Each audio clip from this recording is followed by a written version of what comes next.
पूरपट्ट्यातील अतिरिक्त पाणी दुष्काळी भागात सोडा, ॲडव्होकेट वैभव पाटील यांची मागणी। सांगली जिल्ह्यातील पूरपट्ट्यातील अतिरिक्त पाणी खानापूर, आटपाडी, जत या दुष्काळी भागात सोडा अशी मागणी राष्ट्रवादीचे ग्रामीण जिल्हाध्यक्ष ॲडव्होकेट वैभव पाटील यांनी राज्याचे उपमुख्यमंत्री अजितदादा पवार यांच्याकडे केली आहे। दिलेल्या निवेदनात म्हटलं आहे की चालू वर्षी मागील वर्षाच्या तुलनेत खूपच पर्जन्यमान असल्यानं सांगली जिल्ह्यात पूर परिस्थिती निर्माण झाली आहे।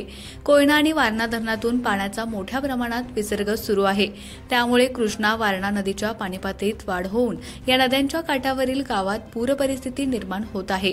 त्या परिसरातील जनजीवन विस्कळीत होत आहे, तसेच मनुष्य व प्राण्यांचे जीवन धोकादायक बनत आहे।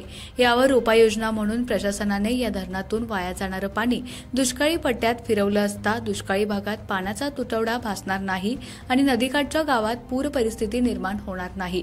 त्यामुळे हे अतिरिक्त पाणी सांगली जिल्ह्यातील पूर्व भागात सोडलं असता त्या ठिकाणचा शेतकरी वर्ग सुद्धा समाधानी होऊन पशुधनाच्या चाराचा प्रश्न सुद्धा निकालात निघेल। त्याचबरोबर नदीकाठच्या लोकांनाही त्रास होणार नाही, प्रशासनावर सुद्धा जादा बोजा पडणार नाही। तरी पुराचे पाणी खानापूर, आटपाडी, जत या दुष्काळी भागात फिरवावं अशी मागणी राष्ट्रवादीचे ग्रामीण जिल्हाध्यक्ष ॲडव्होकेट वैभव पाटील यांनी राज्याचे उपमुख्यमंत्री अजितदादा पवार यांच्याकडे केली।